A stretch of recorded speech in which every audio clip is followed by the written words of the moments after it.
اعوذ باللہ من الشیطان الرجیم بسم اللہ الرحمن الرحیم الحمد للہ رب العالمین والصلاة والسلام علی سلسلۃ الانبیاء والمرسلین لا سیما علی اشرفہم وافضلہم سیدنا و نبینا بالقاسم محمد اللہم صل علی محمد وعلی اہل بیتہ الطیبین الطاہرین المعصومین ولعنت اللہ علی اعدائہم اجمعین من الآن الى قیام یوم الدین اما بعد فقد قال اللہ تبارک و تعالی فی کتابہ المبین وهو اصدق الصادقین وقولہ الحق بسم اللہ الرحمن الرحیم وما كان المؤمنون لينفروا كافة فلولا نفر من كل فرقة منهم طائفة ليتفقهوا في الدين وَلِيُنذِرُوا قَوْمَهُمْ إِذَا رَجَعُوا إِلَيْهِمْ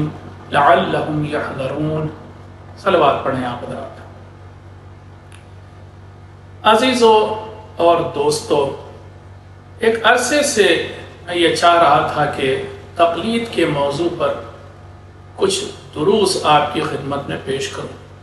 وجہ یہ ہے کہ ادھر کچھ برسوں سے تقلید کے موضوع کو بہت اچھالا جا رہا ہے اور مجھے الگ الگ جگہوں سے خبر ملتی ہے کہ فلاں جگہ پر اپنے ہی لوگوں میں یعنی شیعوں میں ہی مومنین میں ہی بہت سے لوگ یہ کہتے ہیں کہ ہم تقلید کو نہیں مانتے، اور وہ اپنی الگ الگ دلیلیں دیتے ہیں، اپنی الگ الگ ان کے آرگومنٹس ہیں۔ آج میں ان کے آرگومنٹس کو بھی پیش کروں گا۔ تو بہرحال پہلے تو میں وجہ بتانا چاہتا ہوں کہ اس درس کو ریکارڈ کرنے کی وجہ یہ ہے کہ یہ ضروری بن گیا تھا اور یہ وقت کی ضرورت بن گئی تھی کہ اس بارے میں بات کی جائے۔ میں نے اکثر ادھر ادھر بہت سارے جواب دیے، لیکن بہت سے لوگوں نے کہا کہ نہیں، اس پر ایک مستقل طور پر درس ہونا چاہیے۔ میں آپ کی خدمت میں یہ بھی عرض کرتا ہوں کہ شاید ایک درس میں ساری بات نہ ہو سکے اس سلسلے میں، تو 2 درس یا 3 درس میں یہ بات ہوگی۔ پہلے ہی آپ سے کہہ دوں کہ آپ سبھی دروس کو، سبھی درسوں کو، سبھی لیکچرز کو سنیے گا، پھر کوئی فیصلہ کیجیے۔ اور میں آپ کو کوئی فورس بھی نہیں کر رہا ہوں، زبردستی بھی نہیں کر رہا ہوں، نہ یہ کہ میں آپ کے ساتھ کوئی ایسی بحث کروں، ایسا مجادلہ کروں کہ جس میں کوئی توہین ہو آپ کی۔ نہیں، دین نے بہت ہی اچھے ڈھنگ سے دعوت کا حکم دیا ہے۔ قرآن کی مشہور آیت ہے ادعو الی سبیل ربک بالحکمت والموعظۃ الحسنۃ وجادلہم باللتی ہی احسن، اللہ کے راستے کی طرف بلاؤ اس طرح سے کہ حکمت کے ساتھ اور موعظہ حسنہ یعنی اچھی نصیحت کرتے ہوئے، اور اگر بحث کی نوبت آ ہی جائے، ڈیبیٹ کی نوبت آ ہی جائے، جدال کی نوبت آ ہی جائے، تو وہ جدال، وہ بحث بھی بہت ہیلدی ماحول میں، بہت ہی اچھے ماحول میں ہونا چاہیے۔ تو آپ میرے دلائل کو بھی سنیے گا، پھر فیصلہ کیجیے گا، وہ بھی بغیر جانبدار بن کر بالکل کھلے ذہن سے فیصلہ کیجیے گا۔ آئیے اب میں درس کو شروع کرتا ہوں۔ دیکھیے ابھی جو میں نے آیت پڑھی آپ کی خدمت میں وہ سورہ بقرہ کی ہے، قرآن مجید کا نواں سورہ، اس کی آیت نمبر 122 میں ارشاد ہو رہا ہے وَمَا كَانَ الْمُؤْمِنُونَ لِيَنْفِرُوا كَافَّةً، مومنین کے لیے یہ مناسب نہیں ہے کہ وہ سب کے سب گھروں سے نکل جائیں۔ کس چیز کے لیے؟ جہاد کے لیے، کیونکہ اس سے پہلے کی آیات 122 نمبر سے پہلے کی آیتیں جا کر کے دیکھیے سورہ توبہ میں جہاد کے بارے میں ہے، اور اس کے بعد والی بھی آیت جہاد کے بارے میں ہے۔ بات جہاد کی چل رہی تھی اور اس میں بیچ میں قرآن مجید یہ کہتا ہے کہ مومنین کے لیے مناسب نہیں، اچھا نہیں کہ وہ سب کے سب نکل جائیں اور جہاد کرنے کے لیے چلے جائیں۔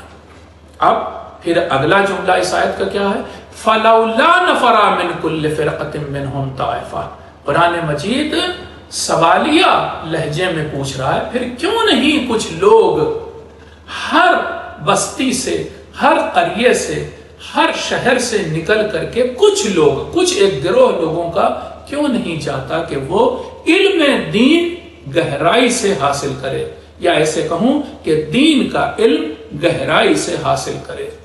فَلَوْلَا نَفَرَ مِنْ كُلِّ فِرْقَةٍ مِّنْهُمْ طَائِفَةٌ لِيَتَفَقَّهُوا فِي الدِّينِ، پھر کیوں نہیں ایسا کرتے کہ ہر بستی میں سے ایک گروہ نکلے، کوچ کرے اور جائے اور گہرائی سے علم دین حاصل کرے، دین کا علم حاصل کرے۔ پھر یہیں پر بات نہیں ختم ہوئی، پھر قرآن کہہ رہا ہے پھر لِيَتَفَقَّهُوا فِي الدِّينِ وَلِيُنذِرُوا قَوْمَهُمْ إِذَا رَجَعُوا إِلَيْهِمْ، اور پھر وہ لوگ جو گئے ہیں علم دین حاصل کرنے کے لیے، وہ جب لوٹ کے آئیں، رجعوا إِلَىٰ قَوْمِهِمْ، جب رجوع کریں اپنے قوم کی طرف، اپنے قریے، اپنی بستی میں جب واپس آئیں تو وہاں کے لوگوں کو ہوشیار کریں، بلکہ يُنذِرُوا کا مطلب تو ڈرائیں بھی ہوتا ہے، ڈرائیں اللہ کے عذاب سے۔ ڈرائیں کس چیز سے؟ گناہ کرنے سے، گناہوں سے، گناہ کے بوجھ سے، ان سب چیزوں سے ڈرائیں۔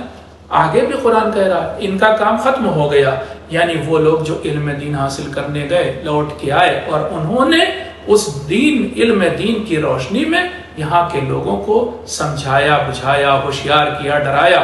لعلہم یحذرون، شاید کہ یہ بستی والے لوگ، شاید کہ یہ عوام الناس، عام لوگ، کامن پیپل، شاید یہ لوگ بچ جائیں۔ اب کاہے سے بچ جائیں؟ یہاں پر مختلف مفسرین، یہ لفظ جو ہے بچ جائیں، یہ نہیں لکھا قرآن نے کس چیز سے۔ اب علماء مفسرین شیعہ ہوں یا سنی، کچھ کہتے ہیں مثلا جہنم کے عذاب سے بچ جائیں، کچھ کہتے ہیں کہ اللہ کے غضب سے بچ جائیں، کچھ کہتے ہیں کہ گمراہی سے بچ جائیں۔ یہ زیادہ بات بھلی لگتی کہ بھائی لوٹیں گے، آئیں گے، سمجھائیں گے تو لوگ گمراہی سے، انحراف سے، غلط راستے پر جانے سے بچ جائیں گے۔ اس سے کیا لگتا ہے؟ اس آیت کو میں نے آپ کے سامنے ایکسپلین بھی کر دیا۔ اس سے کیا لگتا ہے؟ صاف صاف قرآن کہہ رہا ہے کہ کچھ لوگ جہاد کرنے نہ جائیں، بلکہ جائیں اور علم دین حاصل کریں، پھر جائیں اور واپس آئیں تو اپنی بستی والوں کو ڈرائیں، اور پھر بستی والے ان کی بات مانتے ہوئے کیا کریں کہ وہ گمراہی سے بچنے کے لیے ان کی بات مانیں اور اس پر عمل کریں۔ صاف صاف ساری بات تو تقلید کی ہو گئی۔ دیکھیے تقلید کا مطلب کیا ہے، پہلے میں آپ کو یہ بتا دوں۔ پہلے ابھی شروع میں بریفلی بتا رہا ہوں، مختصر طور پر، پھر آگے انشاءاللہ زیادہ وضاحت کے ساتھ۔ بریفلی یہ ہے کہ ہم دین کے بہت سے مسئلوں میں، ان مسئلوں میں کہ جن کا تذکرہ قرآن مجید یا حدیثوں میں، قرآن کی آیتوں میں یا معصومین کے کلام میں بہت واضح طور پر نہیں ہے، ان مسئلوں میں ہم ایسے ایک عالم دین کی بات کو مانتے ہیں کہ جو قرآن اور حدیث کی روشنی میں نئے مسئلوں کا حل دیتا ہے۔ ابھی میں اس کی مثالیں بھی دوں گا، لیکن تقلید کا لٹرل معنی یا تقلید کا ابھی جو معنی میں آپ کو سمجھا رہا ہوں وہ یہ آپ سمجھ لیں، فالو کرنا، ماننا۔ تقلید کا مطلب ماننا، کسی کی بات کو ماننا، قبول کرنا، کسی کے ویو کو، کسی کے اوپینین کو، کسی کے نظریے کو ماننا تقلید ہے۔ یہ اب آپ ابھی دماغ میں بٹھا لیں، اور پھر اس کے بعد میں بہت تفصیل سے تھوڑا بات کروں گا تقلید کے بارے میں۔ ابھی آپ بس یہ سمجھ لیں کہ ماننا یا کسی کے نظریے کو ماننا، یہ تقلید ہوتا ہے۔ اب آئیے، یہ تو میں نے آیت ایکسپلین کر دی، میں شروع میں ہی چاہتا ہوں ان لوگوں کے اعتراضات اور سوالات کو پیش کروں کہ جو تقلید کے شدید مخالف ہیں اور زبردست اس کی مخالفت کرتے ہیں، منکر تقلید ہیں، کہتے ہیں تقلید ہمیں نہیں کرنی، کسی بھی آیت اللہ کی کوئی بات نہیں ماننی، کوئی فتویٰ نہیں ماننا، کسی بھی مرجع تقلید کر، ہم تقلید نہیں کرتے۔ اب ان کے ہی الفاظ میں چند باتیں میں نے لکھی ہیں، وہ دیکھیے وہ کیا کیا کہتے ہیں جو میں نے سنی ہے، ہو سکتا اور بھی کچھ باتیں آپ بھی بتائیے گا مجھے، میں اس کا بھی جواب دوں گا۔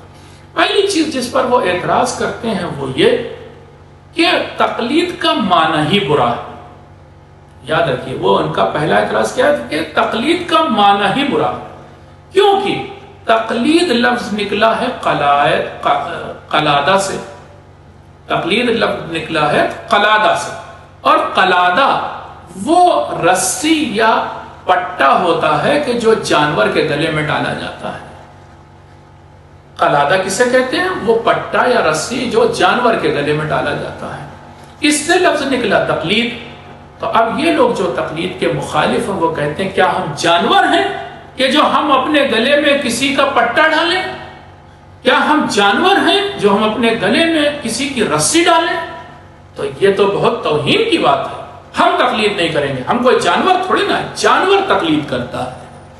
تو وہ لوگ کہتے ہیں کہ قلادہ بہت برا معنی ہے، تقلید اسی سے بنا ہے، اس لیے ہم تقلید نہیں کریں گے۔ پہلی تو بات یہ ہوگی، اور پھر وہ دلیل بھی دیتے ہیں، ہم ان کی دلیل بھی پیش کرتے ہیں آپ کے سامنے۔ قرآن مجید میں قلائد کا لفظ، قلادہ کی بھی جمع، قلادہ کی بھی پلورل قلائد ہوتا ہے، یہ 2 بار قرآن مجید میں استعمال ہوا، اور دونوں بار جانور کے گلے میں پڑی رسی اور پٹے کے معنی میں استعمال ہوا۔ وہ جانور کے جو حج میں قربانی کے لیے آتا ہے نا، چاہے وہ اونٹ ہو، چاہے وہ بکری ہو، چاہے بھیڑ ہو، اس کے گلے میں جو رسی یا پٹا پڑا ہوتا ہے اس کو قلادہ بولتے ہیں، اور اسی سے بنا لفظ قلائد، اور یہ قلائد لفظ قرآن میں 2 بار استعمال ہوا۔ تو وہاں پر قربانی، حج کی قربانی کے بارے میں استعمال ہوا تو یہ لوگ بگڑ جاتے ہیں، کہتے ہیں ہم کیا جانور ہیں کہ جو ہمارے گلے میں کسی کا پٹا ڈالا جائے، فلاں آیت اللہ صاحب کا یا فلاں آیت اللہ صاحب کا، ہم نہیں ماننے والے۔ یہ ان کے الفاظ ہیں۔ دوسرا ان کا اعتراض کیا ہوتا ہے وہ بھی میں آپ کے سامنے پڑھوں، اور وہ اعتراض یہ ہے کہ معاف کیجئے گا، میں انہی کے الفاظ میں کہہ رہا ہوں، معاف کیجئے گا، ہم معصوم کے علاوہ کسی کی تقلید نہیں کرتے، ہم کسی کو نہیں مانتے، ہم اگر مانتے تو بس معصوم کو، ہم کسی کو نہیں مانتے۔ ذرا تیش میں بھی آ جاتے ہیں وہ لوگ، غصے میں بھی بولتے ہیں، اور ڈر لگا رہتا ہے کہ آپ ان سے اگر کوئی بات کہیے تو یہ 2 منٹ میں ہو سکتا ہے کہ ان کی زبان سے غلط الفاظ نکلیں، اور ہو سکتا ہے آپ کی بے عزتی بھی ہو جائے۔ پہلی بات تو یہ کہ بھائی آپ کیوں اتنا بگڑ کے بات کر رہے ہیں، آئیے ٹھنڈے دماغ سے بات کر لیتے ہیں، اس میں چیخنے چلانے کی کیا بات ہے؟ ہاں آپ کہہ رہے ہیں آپ معصوم کے علاوہ کسی کی تقلید نہیں کرتے، ابھی میں آپ کا اس کا بھی جواب دیتا ہوں کہ آپ معصوم کے علاوہ کسی کی تقلید کرتے ہیں یا نہیں کرتے۔ اب تیسرا ان کا اعتراض پیش کرتا ہوں، اور تیسرا اعتراض یہ ہے کہ ہم تقلید اس لیے نہیں کرتے کہ آپ جائیے ذرا دیکھیے تو نجف اور قم میں، وہاں پر آیت اللہ حضرات کے آفس میں جائیے اور وہاں دیکھیے کہ بوروں میں نوٹ لائے جا رہے ہیں، اور نوٹ ہی نوٹ ہیں، گنے جا رہے ہیں، کوئی ادھر گن رہا ہے، کوئی ادھر گن رہا ہے۔ تو یہ سب کھانے پینے کا چکر ہے، ان مولویوں نے چلایا ہے۔ ان مولویوں نے اپنا خرچہ چلانے کے لیے یہ سب چکر چلایا، تقلید کا، خمس کا، یہ سب چکر اپنے سے چلایا۔ دین میں یہ سب کچھ نہیں ہے، یہ انہوں نے اپنا گھر چلانے کے لیے، یہ انہوں نے اپنا فائدہ کرنے کے لیے سب کیا ہے، ڈھونگ رچایا۔ تو اصل ایک تو اعتراض کرتے ہیں مراجع تقلید پر، جو آیت اللہ لوگ ہیں، مجتہدین ہیں، ان پر اعتراض کرتے ہیں کہ صاحب ان لوگوں نے چکر چلایا ہے کھانے پینے کے لیے، اور دیکھیے ان کے آفس میں جا کے دیکھیں نوٹ گنے جا رہے ہیں، بوروں میں نوٹ آ رہے ہیں۔ یہ تیسرا اعتراض۔ چوتھا اعتراض ان کا یہ ہوتا ہے کہ آپ انہی آیت اللہ لوگوں کے وکیلوں کو دیکھیں نا یہاں پر، جو ان کے نمائندے ہیں، فلاں شہر میں ان کے نمائندے ہیں، ان نمائندوں کو دیکھیے، یہ نمائندے کتنے کرپٹ لوگ ہیں، کتنے، آپ کو جا کے پتہ کیجئے کتنے گھپلے کی ہیں، ذرا ان کے بارے میں معلوم تو کیجئے، ان کا کردار کیسا ہے۔ گھپلے بازی تو دیکھیے، وہاں سے کچھ آتا ہے آدھا کھا جاتے ہیں، اپنے بینک میں ڈال لیتے ہیں، اپنا خرچہ اٹھاتے ہیں۔ ذرا عالیشان ان کا گھر تو دیکھیے، ذرا ان کی گاڑی تو دیکھیے۔ یہ ایک اور اعتراض ہوتا ہے کہ آیت اللہ لوگوں کے یا مراجع تقلید کے جو وکیل ہیں اس ملک میں یا کسی اور ملک میں، وہ وکیل لوگ اب کھانے پینے میں لگے ہوئے ہیں۔ یہ چوتھا اعتراض۔ پانچواں اعتراض میں آپ کے سامنے پیش کرتا ہوں، وہ یہ کہ اس زمانے میں دیکھیے سینکڑوں لوگ ہیں، سینکڑوں آیت اللہ ہو گئے، سینکڑوں مراجع تقلید ہو گئے۔ پہلے زمانے میں ہوتا تھا، ایک آدمی ہوتا تھا۔ آپ دیکھیے آقا ابو حسن اصفہانی کے زمانے میں انہی کی تقلید ہوتی تھی۔ اب یہ دیکھیے، آپ دیکھ لیجئے تھوڑا آگے بہت تو آگے بروجردی کی تقلید ہوتی تھی۔ آپ دیکھیں تو سینکڑوں بھائی اتنے بن گئے ہیں یہ آیت اللہ۔ تو یہ سب کھانے پینے چکر ہے۔ پہلے زمانے میں ایک ہوتا تھا، پہلے زمانے میں خلوص تھا، پہلے زمانے میں اچھی نیت کے لوگ تھے۔ آج یہ سب ایسے ہی ہے۔ یہ ایک اور اعتراض، پانچواں کہہ لیجیے سے۔ پھر چھٹا اعتراض میں کہتا ہوں کہ تقلید تو کسی زمانے میں ہوتی نہیں تھی۔ آپ بڑے بڑے علماء کا، قدیم علماء کا نام لیجئے، جیسے شیخ صدوق، جیسے شیخ کلینی، جیسے شیخ حر عاملی، یہ سب لوگ سب محدث تھے، اخباری تھے۔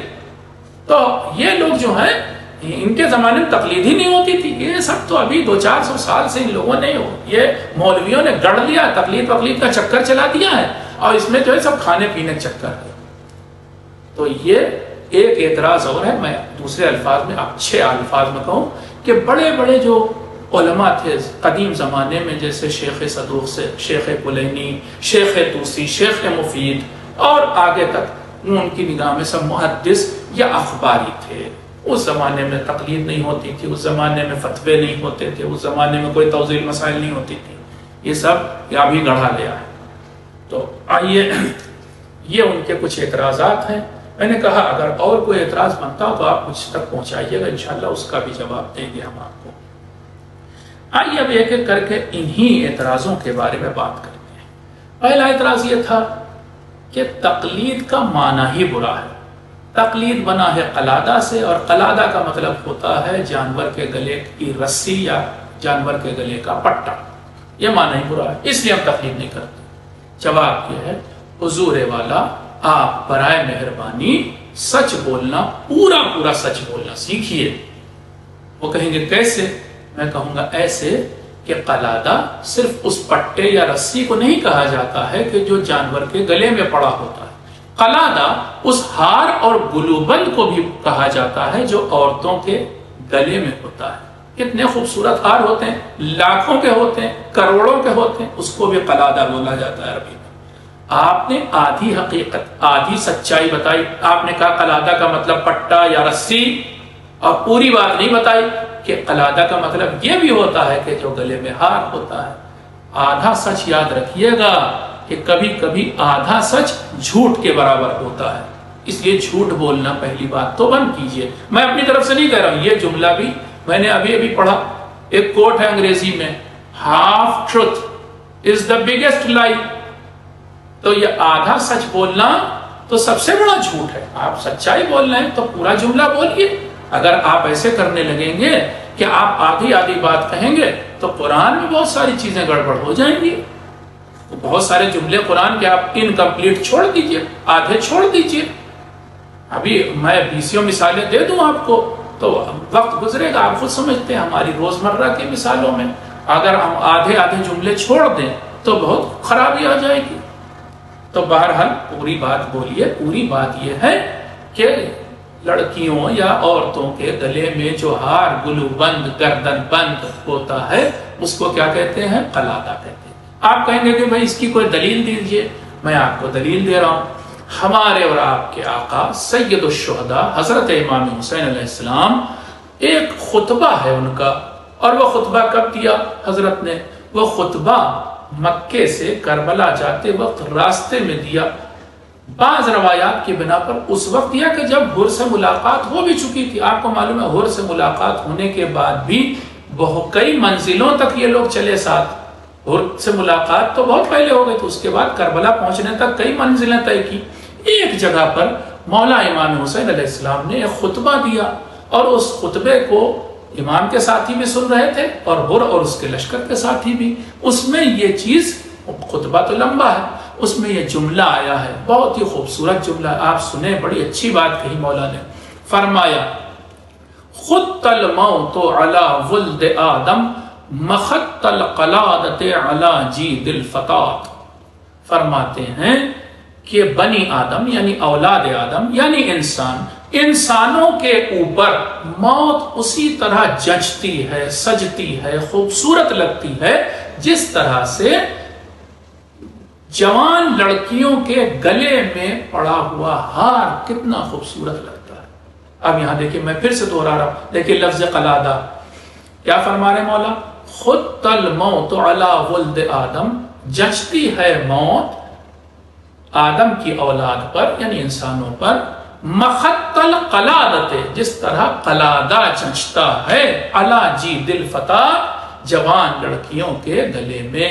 اب یہاں پر قلادہ کا مطلب کیا ہے؟ گردن بند ہے۔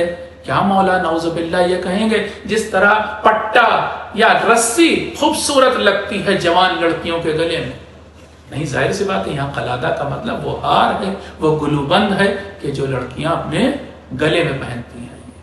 تو یہاں پر قلادہ تو خوبصورت بلکہ کہا جچتا ہے، تو قلادہ جو ہے وہ برے معنی میں ہمیشہ نہیں ہوتا ہے۔ ایک بات تو اس سے تو آپ کا پہلا اعتراض جو آپ نے کہا کہ قلادہ کا لفظ بہت برا ہے اس لیے ہم نہیں مانیں گے تقلید، تو قلادہ اچھا بھی ہوتا، برا بھی ہوتا، اور ایسے ہماری زندگی میں، ہماری اردو زبان میں، ہماری ہندی زبان میں بھی بہت سے الفاظ ہیں کہ جن میں اچھا معنی بھی ہے، اس کا برا بھی۔ آپ برا ہی والا کیوں لے رہے ہیں؟ اچھا کیوں نہیں لیتے؟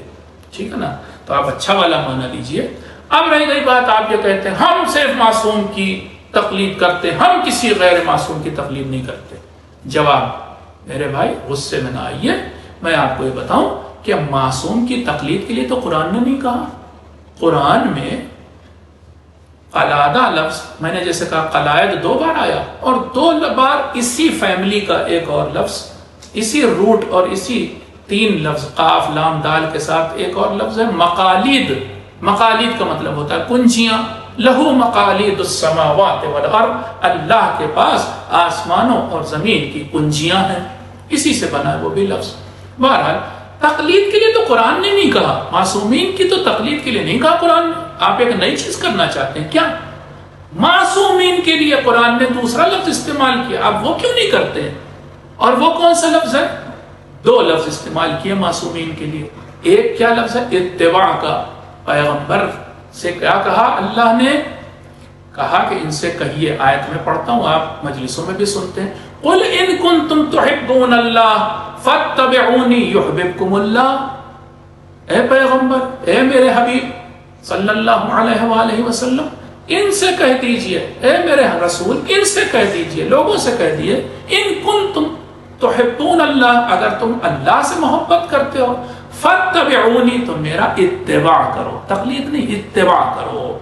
یحببکم اللہ، اگر تم میرا اتباع کرو گے، اگر تم میری پیروی کرو گے، اگر تم میرے نقش قدم پر چلو گے، تو یحببکم اللہ، اللہ تم سے محبت کرے گا۔ تو یہاں تو پیغمبر اتباع کی بات کر رہے ہیں۔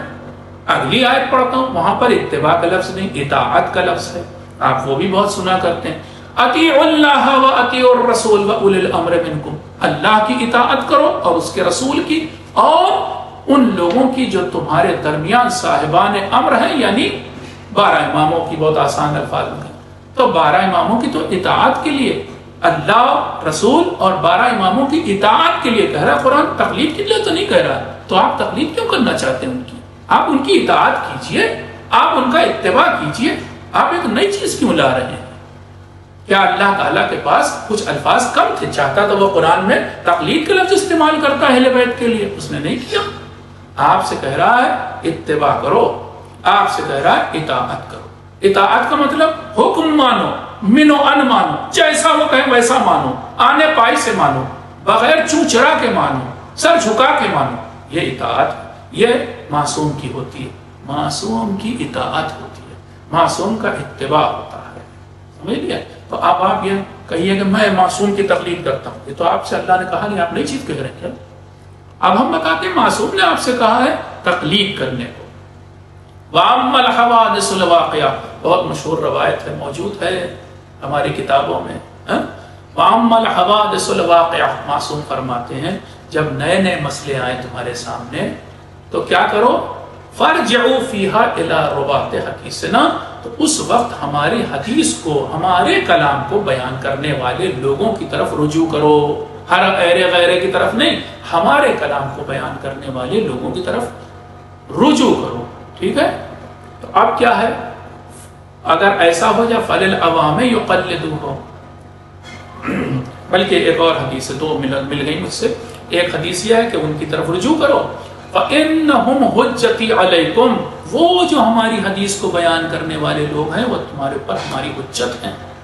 پھر ایک اور حدیث بیان کرتا ہوں آپ کے سامنے، اور وہ حدیث جس میں تقلید کا لفظ بھی آیا، وَأَمَّا مَنْ كَانَ مِنَ الْفُقَهَاءِ، اور فقہا، اب یہاں تو لفظ فقہا ہے، معصوم نہیں کہا امام نے، کہا فقہا۔ فقہا کون لوگ ہوتے ہیں؟ یہی جو ابھی میں نے آیت پڑھی تھی ابھی شروع میں، یہاں پر کیا کہا جائے؟ تفقہ، تفقہ، فے قاف ہے، وہاں پر جو روٹ ورڈ الفابیٹ ہیں وہ کیا ہے؟ فے قاف ہے۔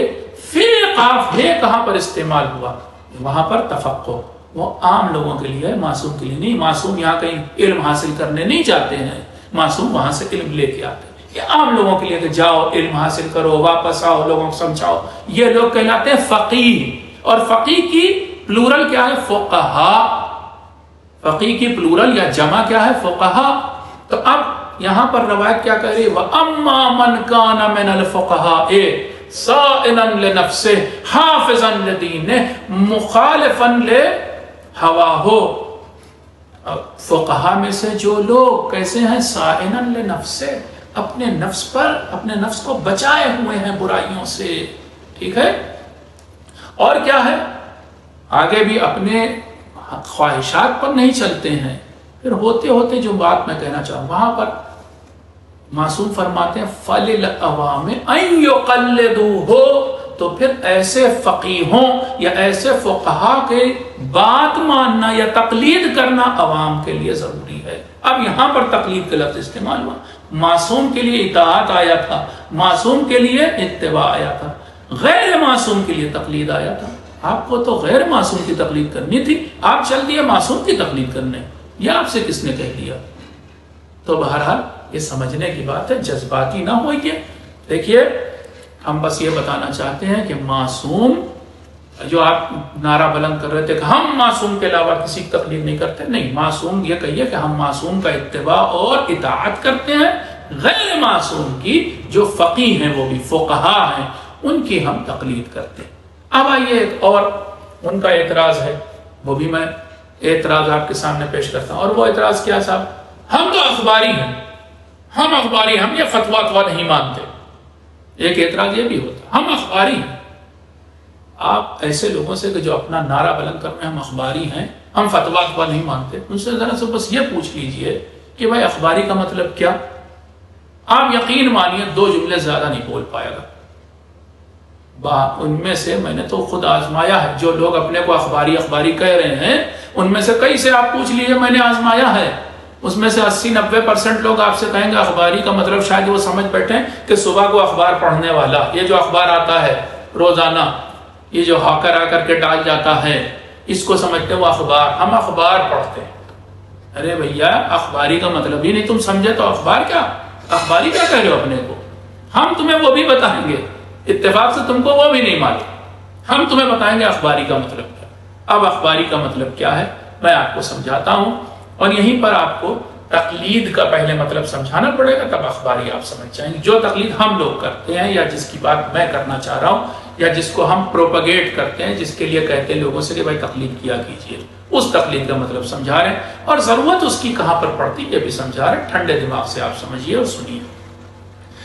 تقلید دیکھیے ایسا ہے کہ قرآن مجید میں 6000 سے زیادہ کچھ آیتیں ہیں، اب ان میں بحث ہے کہ کتنی ہیں، 6000 سے زیادہ ہے، مگر یہ طے ہے 114 سورے، ایسے سمجھ 114 سورے قرآن مجید کے، ان میں بہت سی ایسی چیزیں ہیں جو بالکل واضح الفاظ میں نہیں آئی ہیں، ہماری زندگی میں ان کی ضرورت بھی ہے، ہمیں اکثر و بیشتر ان کی ضرورت پڑتی ہے، مگر واضح الفاظ میں قرآن میں وہ چیز نہیں آئی۔ میں ابھی مثالیں دوں گا آپ کو۔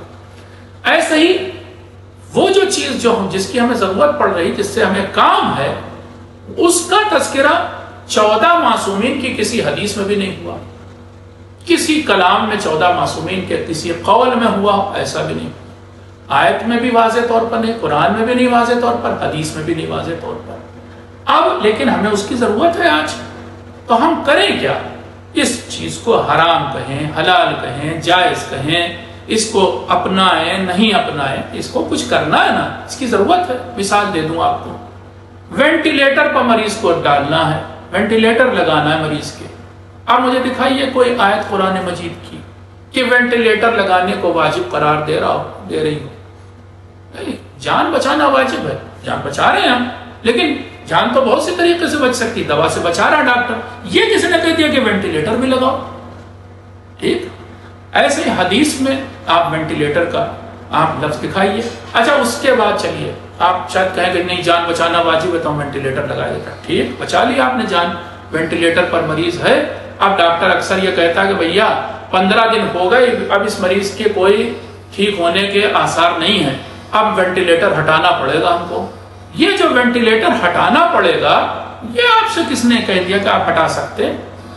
آپ پہلے بتائیے، ہٹانا یعنی آپ نے وہ وینٹیلیٹر کا جو پلگ لگا ہوا نکال دیں گے، وہ سانس لینا بند کر دے گا مریض، جب سانس لینا بند کر دے گا تو اس مریض کی جان چلی جائے گی، تو آپ تو قاتل کہلائیں گے، آپ نے وینٹیلیٹر ہٹا دیا۔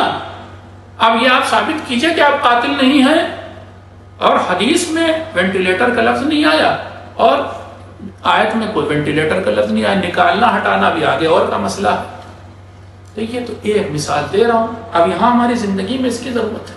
اور مثالیں دیتا ہوں آپ کو، مثلا کہہ رہا ہوں کہ آج ابھی تو بلڈ ڈونیشن اب تک تھا، اب تو پلازما ڈونیشن، پلازما کسی کو دے سکتے ہیں یا نہیں۔ پھر پلیٹلیٹ ڈونیشن، اچھا دے سکتے ہیں تو کس کو دے سکتے ہیں، مسلمان ہو یا غیر مسلمان ہو؟ اگر مسلمان ہے تو باعمل ہے یا بے عمل ہے؟ اگر ہے بھی تو مثلا اس پائے کا ہے؟ یہ سب جو ہے آپ کیسے طے کریں گے دینا نہیں دینا؟ کڈنی ڈونیشن، پھیپھڑا لوگ آج کل، لنگ ڈونیشن، یہ ساری جو چیزیں ہو رہی یہ ہمارے اس کی ضرورت ہے آج۔ تو اب اس میں بتائیے آیت تو نہیں ہے، روایت بھی نہیں ہے، پھر ہم کریں کیا؟ یا تو ہم کہہ دیں کہ ہم گھر سے باہر ہی نہیں نکلیں گے، اور گھر کے اندر بھی گھر سے باہر نہ نکلیے، کوئی علاج نہ کروائیے۔ یہ تو ابھی علاجوں کی مثال دے رہا ہوں۔ اچھا پلاسٹک تھی پیغمبر کے زمانے میں کیا؟ کوئی روایت ہے کیا؟ کوئی آیت ہے کیا پلاسٹک کے بارے میں؟ اب پلاسٹک کے کتنی چیزیں اپنی چاروں طرف گھوم کے دیکھیے گا، ہر چیز میں پلاسٹک گھسی ہوئی ہے، اس کو کیوں آپ استعمال کر رہے ہیں؟ یہ جو تیل نکلا ہے زمین کے نیچے سے، پیٹرولیم، جس سے آپ ڈیزل اور پیٹرول سب بناتے ہیں، یہ کس نے آپ سے کہہ دیا کہ یہ پاک ہے؟ کیسے پتا چلا آپ کو کہ پاک ہے؟ یہ ہم اس کا استعمال کر سکتے ہیں یا نہیں کر سکتے؟ فرض کر لیے کہ یہ نجس ہو جائے تو اسے پاک کیسے کرنا ہے؟ یہ بہت سارے مسئلے میں آپ سے پوچھوں گا۔ اس پیٹرولیم کا تذکرہ تو قرآن میں نہیں ہے، اس پیٹرولیم کا تذکرہ تو کسی حدیث میں نہیں ہے، تو یہ نئی نئی چیزیں ہیں، ان کے بارے میں ہمیں فیصلہ کرنا، یہ تو وہ آبجیکٹ ہیں کہ جو موجود ہیں۔ اچھا اور بھی بتاتا ہوں آپ کو، بہت ساری چیزیں جو باہر کا آبجیکٹ ہے، ٹرانزیکشن، لین دین کے طریقے ہیں، یہ جو آپ لائف انشورنس کراتے ہیں، دکھائیے کوئی آیت اس کے بارے میں مجھے کہ یہ جیون بیمہ یا لائف انشورنس جائز ہے، حرام نہیں ہے۔ کار کا انشورنس کراتے ہیں، کیسے کراتے ہیں؟ اسکوٹر کا انشورنس کراتے ہیں، حرام ہے یا حلال ہے؟ کس نے آپ سے کہہ دیا؟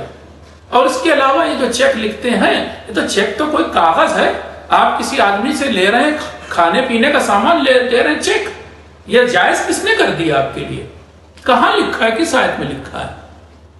تو ہزاروں بیمہ، اور اس کے علاوہ مثلا مثال دے رہا ہوں، اور جو کمپلیکس سچویشنز ہے، کاپی رائٹ انفرنجمنٹ، کسی نے کوئی ایک ماڈل بنایا، مان لیجئے کہ ایک موبائل کا ہی ماڈل بنایا، اس نے ایک موبائل بنایا، موبائل بیچ رہا ہے، دوسری کمپنی آئی بالکل ویسے ہی نقل مار کے ایک اور موبائل بنا کے بیچنے لگی، جائز ہے حرام ہے؟ آپ کیسے طے کریں گے؟ قرآن کی آیت دکھائیے کہ موبائل کی نقل مارنا حرام ہے، دکھائیے کوئی حدیث، یہ کیسے طے ہوگا؟ کاپی رائٹ اونرشپ پیغمبر کے زمانے میں دکھائیے ہوتی تھی، میں جاننا چاہتا ہوں۔ تو یہ سارے وہ مسئلے ہیں جس کو پیٹنٹ کراتے ہیں لوگ، ہم نے یہ ڈیزائن بنائی ہے، اب ہم اس کو پیٹنٹ کرا رہے ہیں، اب اس ڈیزائن کا کوئی بھی ایسا نہیں بنا سکتا۔ اور تو چھوڑیے، بنانا چھوڑیے، چاول اور دال کو بھی لوگ پیٹنٹ کرا رہے ہیں۔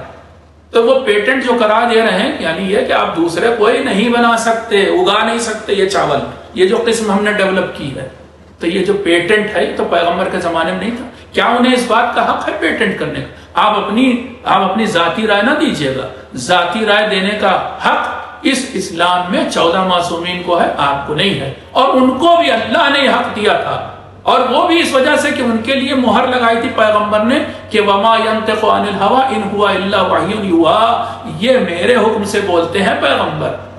تو آپ نہیں بولیں گے، آپ اسلام نہیں ہیں، اسلام پیغمبر ہیں، اسلام امام حسین علیہ السلام بیان کریں گے، آپ نہیں بیان کریں گے۔ اس لیے یاد رکھیے کہ یہ چیزیں آپ کی نہیں مانی جائیں گی۔ آپ کی حیثیت کیا ہے اسلام میں؟ جب آپ ابھی تو کہہ رہے ہیں آیت اللہ کی بات نہیں مانیں گے، اور ابھی آپ کہہ رہے ہیں ہماری بات مانو، یہ کیسے ہو سکتا ہے؟ تو تقلید ہو جائے گی۔ تو بہرحال اب میں بتانا چاہتا ہوں یہ سچویشن ہے۔ اچھا کبھی کبھی ایک اور سچویشن آتی پیش، وہ بیان کروں اور پھر بات کو یہیں پر ختم کرنا پڑے گا، کیا کروں کہ درس میں پھر باقی حصہ انشاءاللہ۔ اور وہ سچویشن کیا ہے کہ کبھی کبھی ہماری حدیثوں میں ہی 14 معصومین سے جو حدیثیں آئیں، ان حدیثوں میں ہی آپس میں ٹکراؤ ہے۔ اس میں ہم مان لیجئے کہ امیر المومنین علیہ السلام کی فرمائی حدیث کسی چیز کو جائز کہہ رہی ہے، اور ایسا ہوا ہے کہ امام رضا علیہ السلام کی بتائی حدیث اسی چیز کو ناجائز کہہ رہی ہے۔ اب آپ بتائیے کہ کس کی مانیں گے؟ یہاں تو 2 معصوم ہیں ایسا کہہ رہے، اور یہ دونوں حدیثیں ہیں، آپ کو تو پتہ نہیں ہے، اس کی تو کوئی خبر ہے نہیں، آپ کون ہوتے ہیں طے کرنے والے، کیسے طے کریں گے؟ بہت سارے ہمارے بھی سوال ہیں۔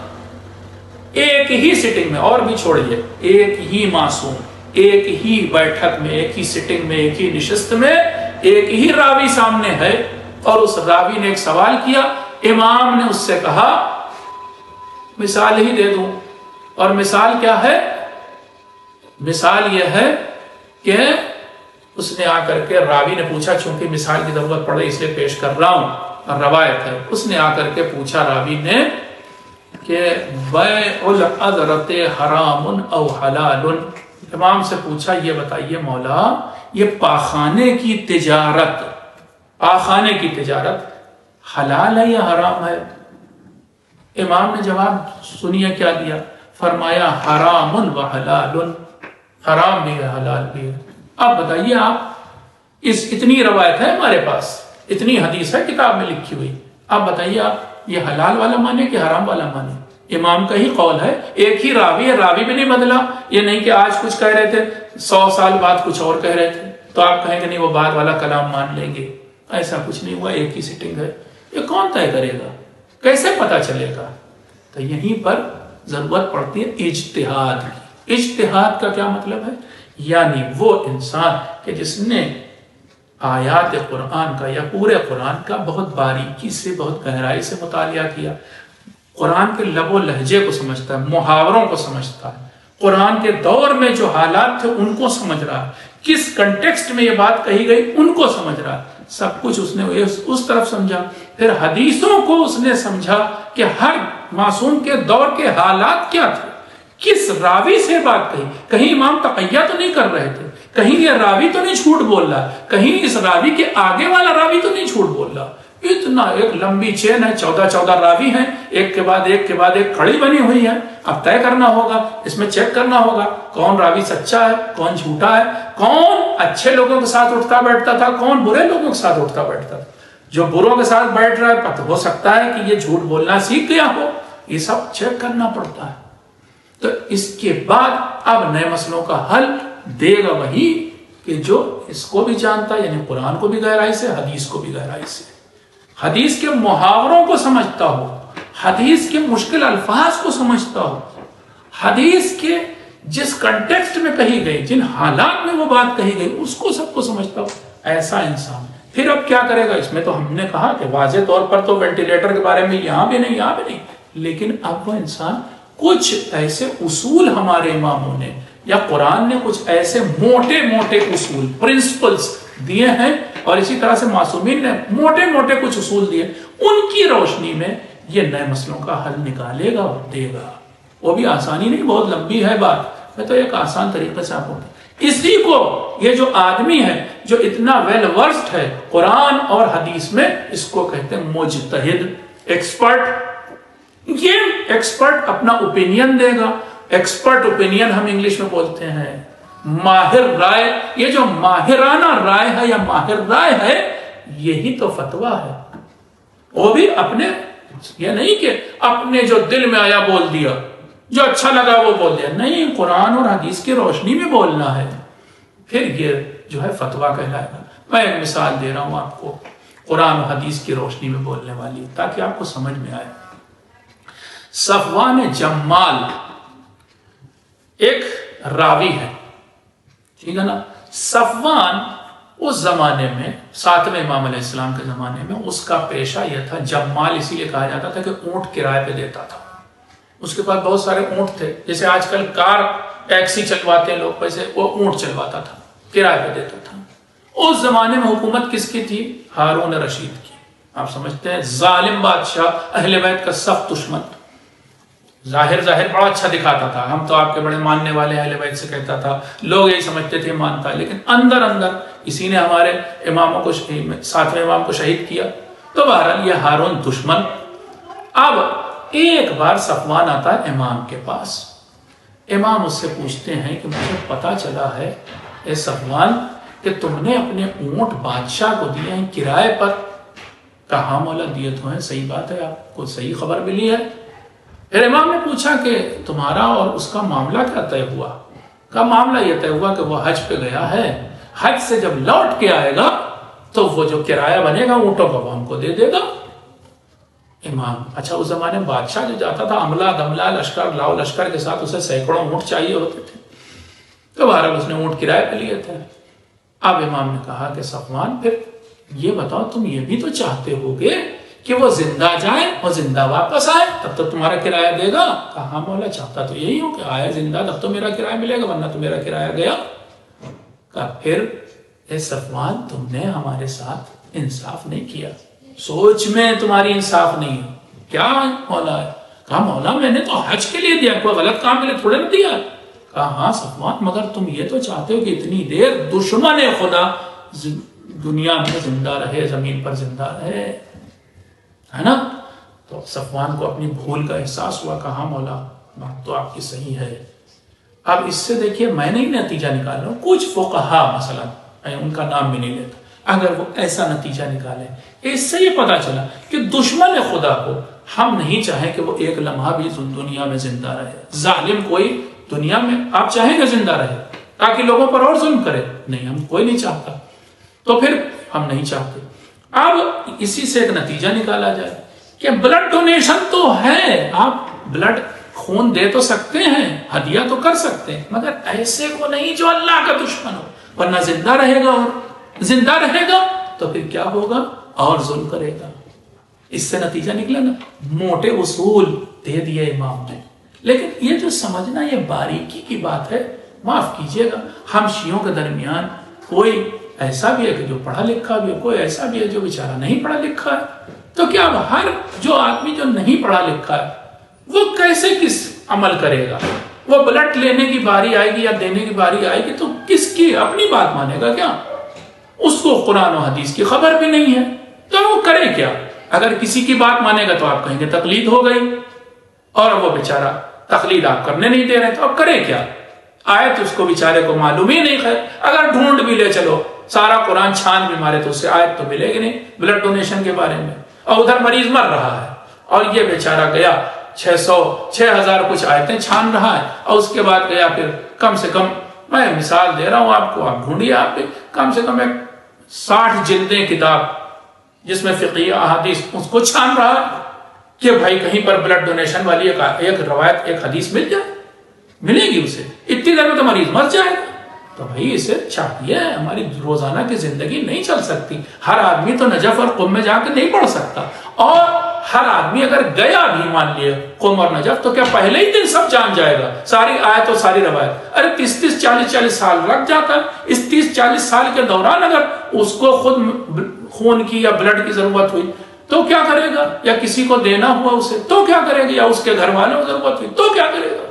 سوالات ہیں، اس کو حل کر دیجیے، ہم بھی ماننا چھوڑ دیں گے تقلید۔ ارے بھائی عقل کی بات کریے، عقل کی بات یہ ہے کہ تقلید کے بغیر گاڑی چلنے کی۔ اب تقلید کی ضرورت کہاں آتی میں بتانا چاہ رہا تھا، مجتہد دے گا ایکسپرٹ اوپینین، اور اس کو جب ہم مانیں گے، اس ایکسپرٹ اوپینین کو جیسے ہی مانیں گے، یہ ماننا تقلید کہلاتا ہے۔ میں نے آپ کو شروع میں بتایا تھا تقلید کا مطلب ماننا، اوپینین کا ماننا، نظریے کا ماننا، اسی ایکسپرٹ اوپینین کا نام فتویٰ ہے۔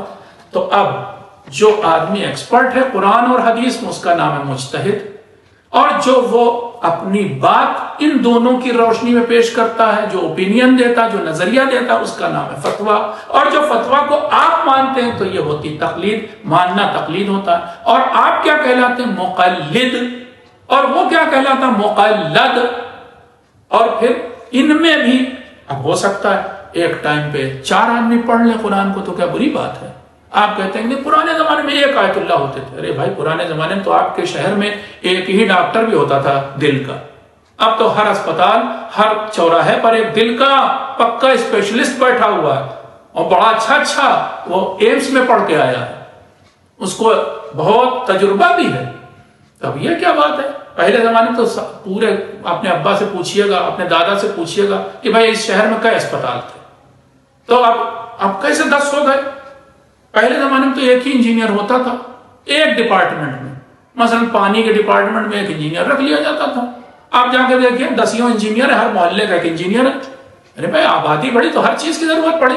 پہلے زمانے میں تو ہر چیز کی دکان بھی بہت کم تھی، آج تو بہت زیادہ ہے، ہر چیز کی ضرورت زیادہ ہوئی، پاپولیشن بڑھے گی، ضرورت زیادہ، تو اس میں بھی پہلے زمانے میں تو ایک ہی سائنٹسٹ ہوتا تھا، آپ دیکھیں نا نوبل پرائز ملنے والا ایک ملتا تھا، آج نوبل پرائز کو 5-5 آدمی 4-4 آدمی شیئر کرتے ہیں، کیونکہ ایک موضوع پر کام کرنا اتنا آسان نہیں رہ گیا، یا ایک آدمی کا کام کرنا۔ تو خیر یہ سب سمجھداری والی ذرا باتیں ہیں، آپ تھوڑا سا ٹھنڈے دماغ سے سوچئے۔ آخری بات کہتا ہوں، اور وہ اخباری اور اصولی کی ایک دم ابھی جھلک دکھا رہا ہوں، انشاءاللہ اگلے درس میں اس کو تفصیل سے پیش کروں گا۔ اخبار بنا ہے خبر سے، پلورل ہے اخبار، خبر ہے سنگولر، ہاں مفرد کیا ہے؟ خبر، جمع کیا ہے؟ اخبار۔ خبر دوسرا نام ہے کس چیز کا؟ حدیث کا۔ حدیث کیا چیز ہوتی تھی؟ جو معصوم بولتے تھے۔ اس کا اصل اگر مانا آپ حدیث کا بھی جا کے آپ دیکھیں گے ڈکشنری میں، تو حدیث کا مطلب نئی بات، کیونکہ معصومین علیہ السلام کی ہر بات ایک نئی بات ہوتی تھی، اس لیے ان کے کلام کو حدیث کہا جانے لگا۔ اچھا، ایک نام ہے اس کا حدیث، جس کی پلورل کیا؟ احادیث۔ دوسرا نام اسی حدیث کا خبر ہے۔ کیوں خبر ہے؟ پھر راوی الگ الگ ہوتے تھے، مثلا ایک راوی کا نام ہے زرارہ، ایک راوی کا نام ہے ابو بصیر، اور ایک راوی کا نام ہے محمد ابن مسلم۔ تینوں جو ہیں چھٹے امام کے صحابی ہیں، راوی ہیں۔ اب ایک دن ایسا ہوا کہ ابو بصیر وہاں نہیں تھے اور زرارہ موجود تھے۔ زرارہ نے امام کی بات سنی، اور زرارہ کی جب بعد میں ملاقات ہوئی ابو بصیر سے یا محمد ابن مسلم سے، تو اب محمد ابن مسلم نے پوچھا زرارہ سے کوئی نئی خبر ہے کیا؟ اس معنی میں خبر کہ آج کیا نیا کچھ بیان کیا مولا نے؟ اب وہاں سے اس حدیث کا نام خبر پڑا تھا، جس کی جمع اخبار یعنی قول معصوم۔ حدیث کا مطلب بھی قول معصوم اور خبر کا مطلب بھی قول معصوم۔ ایک اور لفظ بھی استعمال ہوتا ہے، وہ اثر کہا جاتا ہے، اثر الف سے رے والا اثر جو ہے وہ بھی اسی معنی میں ہے۔ بہت سے موقع پر ہم کہتے ہیں یہ دعا تو معصورہ نہیں ہے، دعائے معصور بتائیے۔ معصور کا مطلب جو معصوم نے بتائی ہو۔ اثر کیا مطلب؟ ہم بھی کہتے ہیں فلاں چیز کا فلاں چیز پر اثر، لیکن عربی میں اثر کا مطلب وہی ایفیکٹ ہے۔ امام جو بات کہتے تھے وہ ایک اثر تھا معاشرے پر، سماج پر، اس معنی میں اثر۔ تو اخباری کا مطلب یہ کہ وہ لوگ جو صرف حدیث کو مانتے ہیں، قرآن کو تو مانتے ہی ہیں، حدیث کو مانتے ہیں، یعنی آگے فتویٰ کو نہیں مانتے، مجتہد کی بات کو نہیں مانتے، صرف حدیث پر عمل کرنے کے لیے تیار ہیں، آگے ایک قدم بڑھانے کو تیار نہیں۔ لیکن جیسے کہ میں نے بتایا آخری الفاظ میں کہ بھائی صرف خبر یا حدیث کو مان کر، احادیث کو مان کر، صرف قرآن کو مان کر گاڑی نہیں چلنے والی، کیونکہ پیٹرولیم، پلاسٹک، بیمہ اور بہت سارے کاپی رائٹ، اور آپ کو بلڈ ڈونیشن سے لے کر کے اور بار انشاءاللہ اگلے اور مثالیں دے دیں گے، ان سب میں آپ دیکھیے تو کوئی حدیث بھی نہیں ہے، کوئی آیت بھی نہیں۔ آپ کو مجبور ہیں کہ آپ مانے مجتہد کے فتوے۔ اب کیسے مجتہد فتویٰ دیتا ہے انشاءاللہ اگلے درس میں۔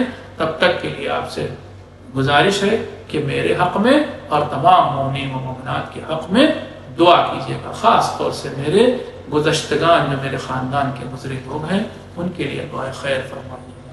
والسلام علیکم ورحمۃ اللہ وبرکاتہ۔